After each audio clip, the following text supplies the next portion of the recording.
nonetheless. So I have uploaded here a few files for you to have a look in the media if you want. So there's a report which I'm going to cover, and then there are my slides, and I'm going to now start sharing my slides.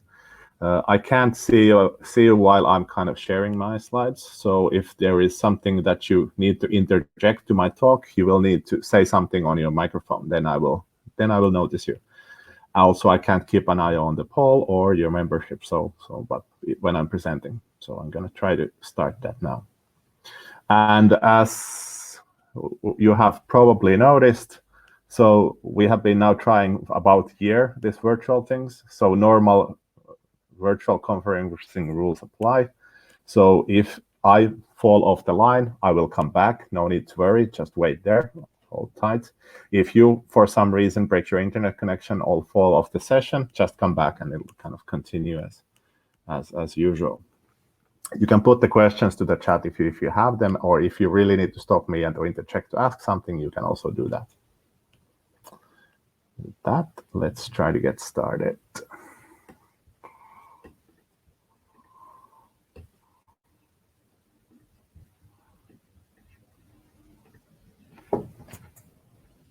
So hello, everybody. My name is Juho Lindman. I come from Gothenburg, Sweden. There's my email contact information. And I have prepared a talk of about 25 minutes or 20 minutes plus few minutes on blockchain, and especially blockchain for government. I put here one slide on me. As you might kind of notice, I've been a little bit of a wandering academic for a while. Lately, I have been working with blockchain in our Gothenburg University blockchain lab, which I'm the director of for the last 3 years or something like that. And my academic background is that I'm associate professor of informatics, applied IT in the University of Gothenburg. I've also been in the US for quite a long time now before the pandemic, so you might kind of hear it from my talk. I put one slide about the kind of all the relevant background groups. So University of Gothenburg, I'm not sure, are you familiar with it, but it's a very big Northern European university. I think we're almost 40,000 students in total. So one of the biggest in the Nordic countries. I think Copenhagen is a little bit bigger, but we're roughly of the same size. It's a public university. And we have there this Center for Swedish Center for Digital Innovation, and kind of just outlining that we're one of the IT powerhouses in the Nordic. And then here's another one, and this is probably why I was invited to this particular event. So I have been for the past 2 years working on the Interreg North Sea European Union project called Bling, blockchain in government. And there's the logo on that you kind of will see on my slide. And the purpose of that project is to look through different kinds of blockchain use cases for the public sector, especially in the North Sea Interreg area. And we address it from the perspective of the citizens or the users, not so much as a kind of novel technology. There are 13 different partners, and the lead partner is it's coordinated by Groningen, so that's why I'm kind of mentioning it here. Few kind of background words on how I see it. So for the past few years, we have been in the area of applied IT or informatics. We have been talking a lot about digitalization. But now, after the pandemic hit, that we kind of have actually really been able to research that in more detail.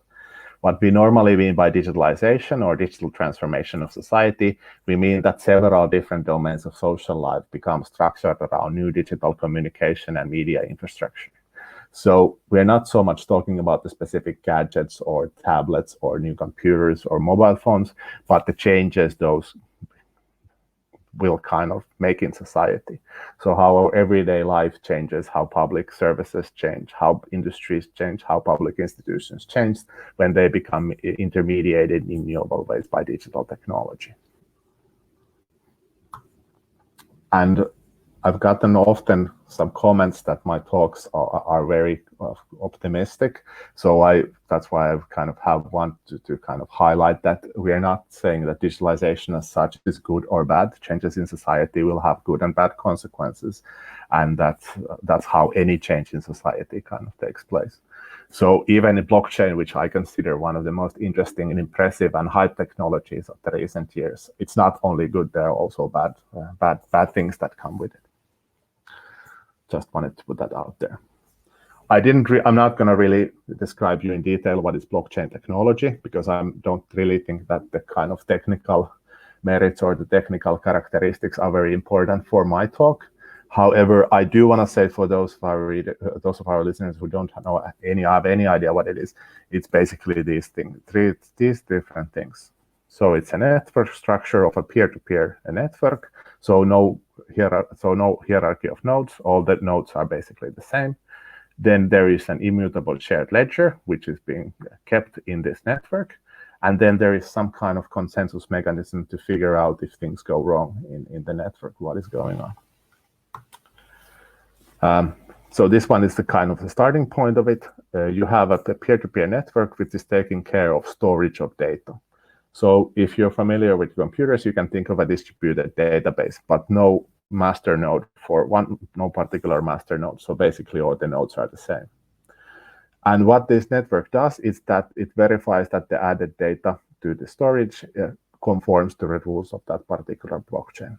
And it does this at the network level, so there's no central coordinating authority for such a system. What is maintained in the network is a ledger. So you have an immutable shared ledger where things are added to the end of the ledger. And this ledger is formed by having a chain of different blocks, hence the name blockchain. And inside the blocks, there's normally a record of different kinds of transactions, and those blocks are linked in a way that that you're only able to add data to the end. And then you have some kind of consensus mechanism which makes sure that the thing that is stored under the network level kind of stays the same. Now, this technical innovation offers few opportunities for novel kind of services. Currently, most of the systems that we have follow a very centralized paradigm where you have one central computer or one central actor who's in charge of doing a number of things. Blockchain kind of offers another infrastructure to build different kinds of digital services. At least that's the promise. So that's the logic of why you would want to know more about blockchains, probably. Now, my presentation here is based on the research which we did last year. And this research was published as an OECD report. And here's a few words on what it is. So 2 years ago, at the late 2019, OECD was looking for a specialist to have a look at the different kinds of uncertain promise of blockchain for government use and public sector use. And now I applied for it, and they kind of selected me as an external consultant for OECD to write it with them. So this is how this report that came out in the late 2020 in November was born and was kind of collected. So I have, as I mentioned, I have also put this report to the media files of this talk, so you can get it from there, or you can get it from the internet by looking through its name from the OECD library, so it's freely available. And it's listed as number 3 report, and the name, of course, is that it's listed under the OECD working papers in public governance.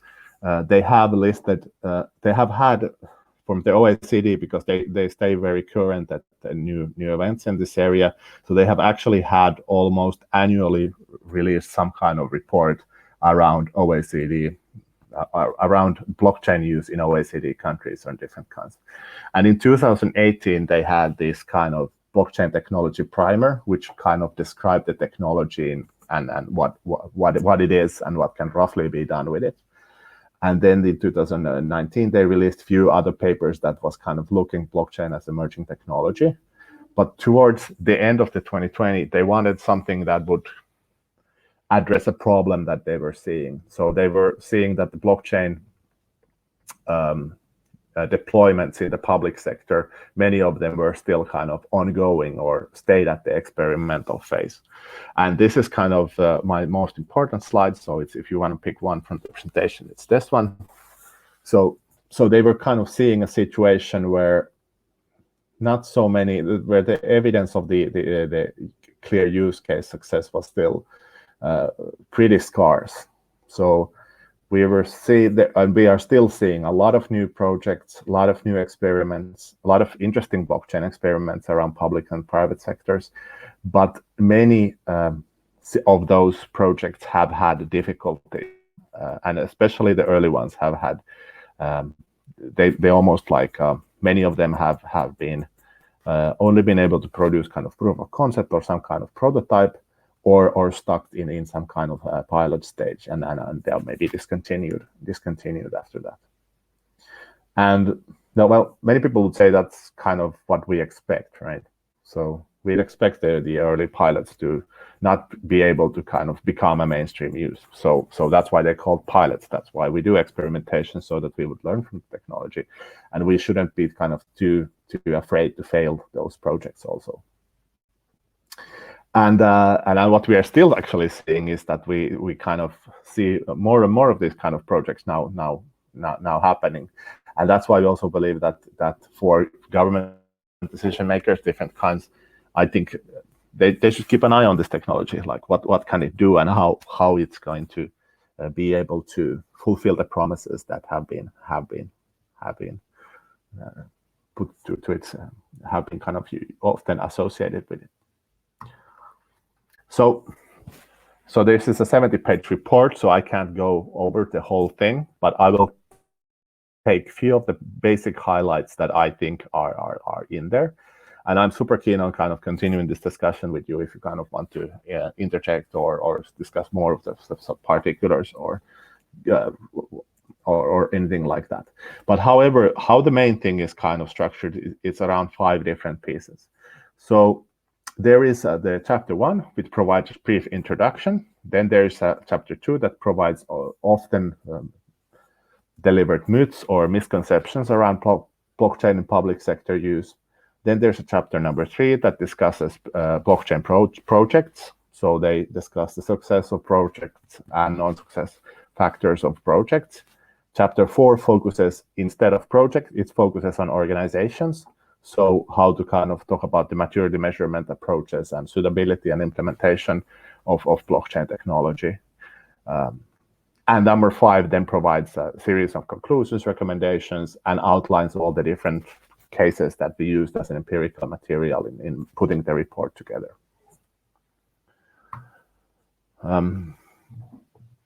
So from a scientific point of view, what this report provides for a decision maker, it's a kind of easily approachable state-of-the-art report of blockchain experimentation.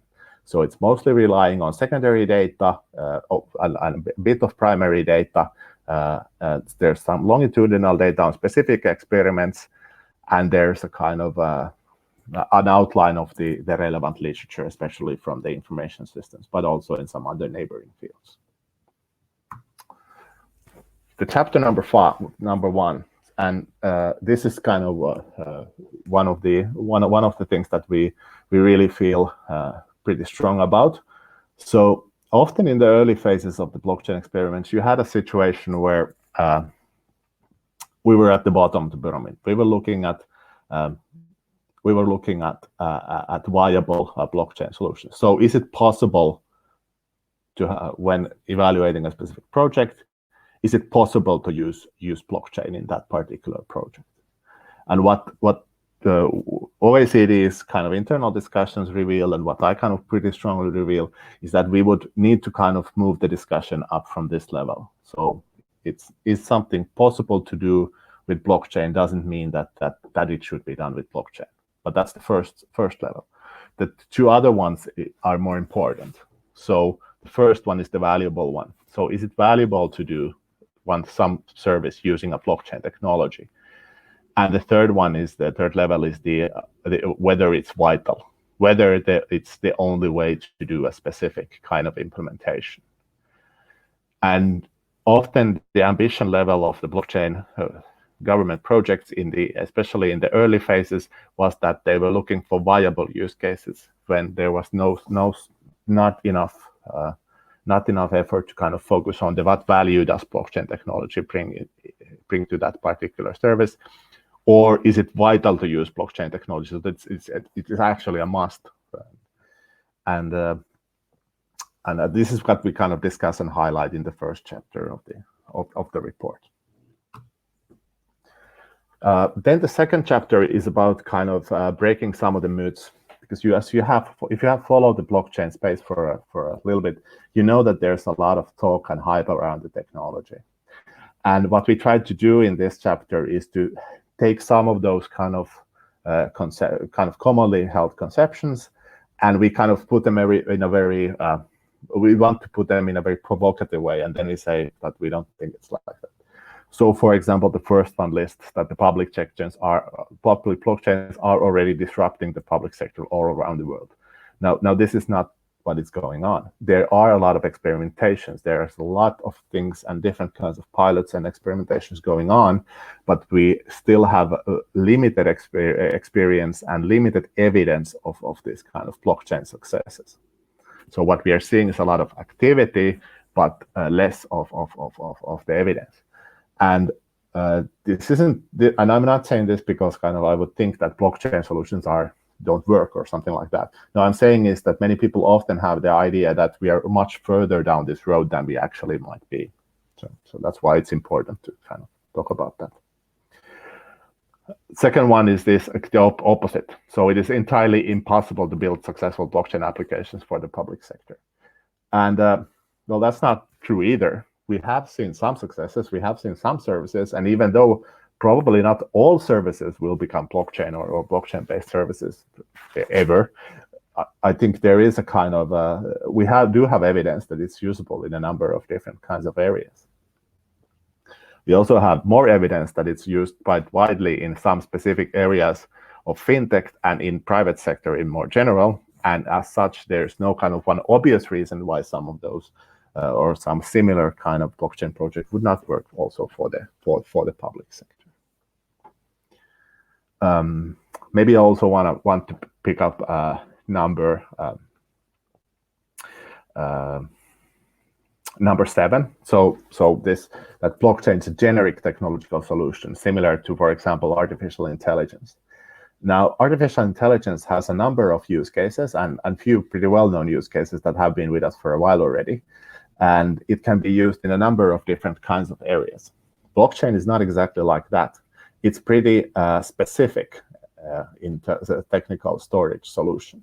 So while it might have use cases or a number of different kinds of use cases, those use cases are a lot more kind of smaller and with more constraints than one's often described with, for example, artificial intelligence.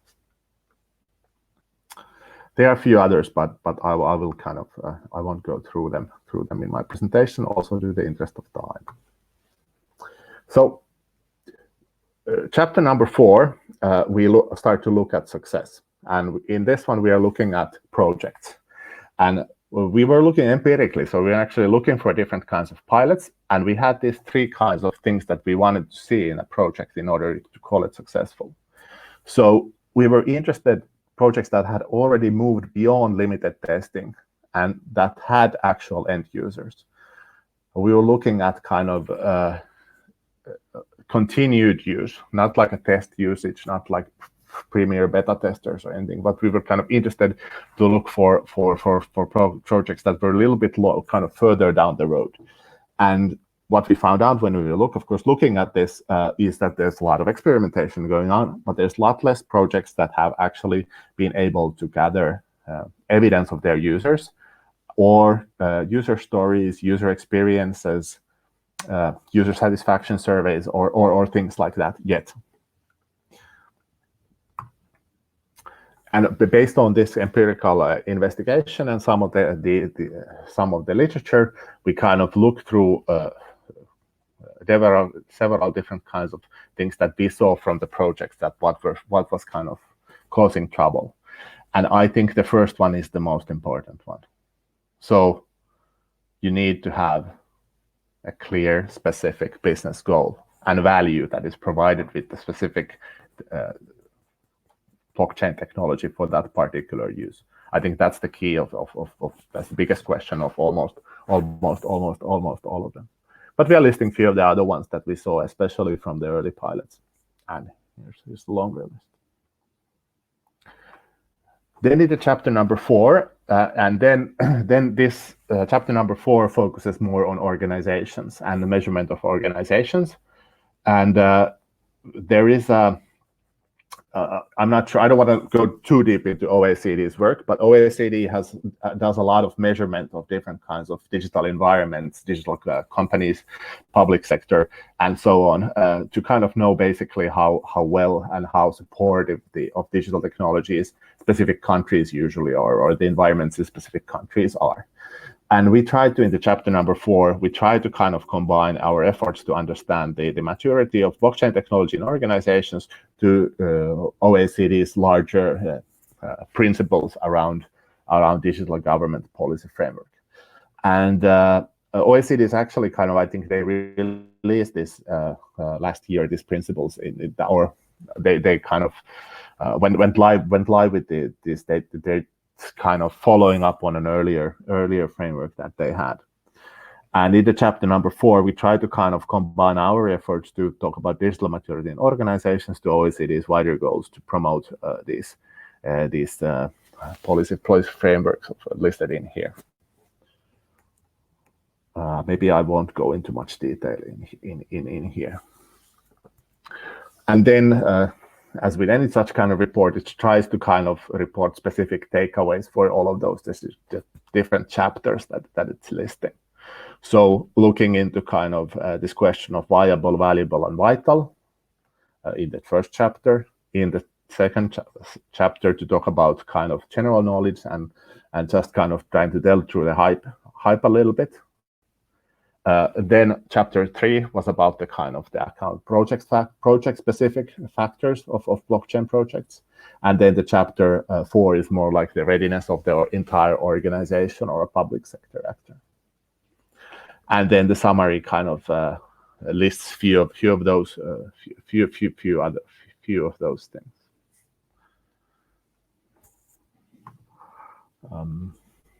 And then there's a discussion part which discusses a number of other things.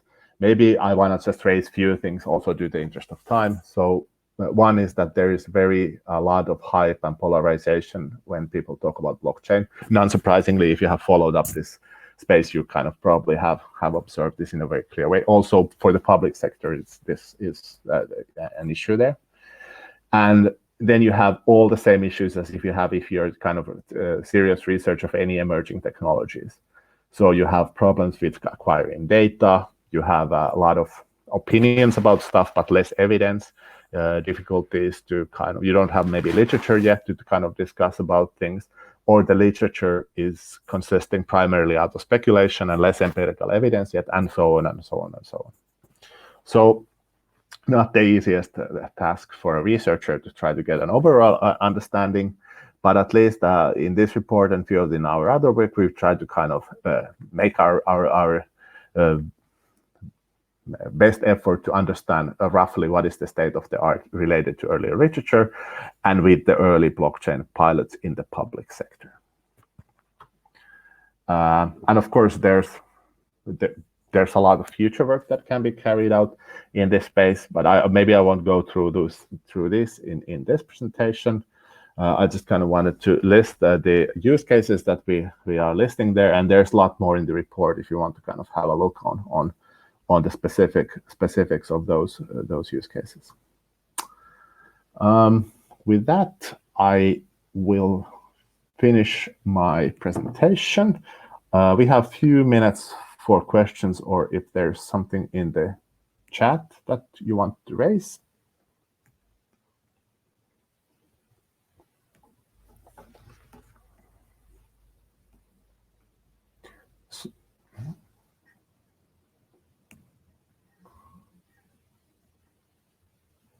So we have Jack asking, traditionally I think of cryptocurrency when I hear blockchain. This seems a long way off from being compatible with an institutional democracy. What other areas or projects specialized could blockchain assist states? Excellent question. So one of the big areas that we are seeing a lot of things happening right now has to do with digital currencies, central bank backed digital currencies.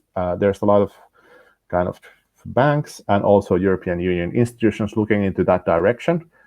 We limited that outside the scope of our report, but that would be another one where there is more to look.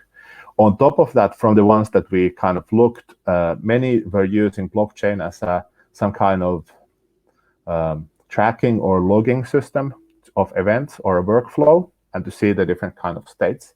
And this is pretty similar use case than you would have for example, in supply chain space for private actors. Another one has to do with identities, and especially self-sovereign identity solutions, where different kinds of municipal actors, for example, were thinking of putting different kinds of card systems or identity cards or library cards, or such kind of following such a logic. There are a few other areas that we kind of investigated in the report. We don't kind of talk about cryptocurrencies or that space so much.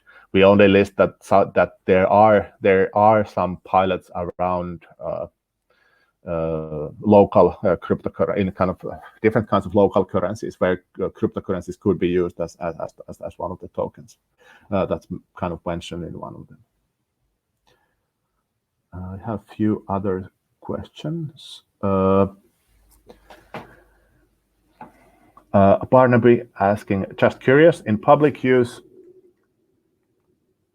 what do you do about authentication, as in who owns the nodes? Are they centralized government-owned entities?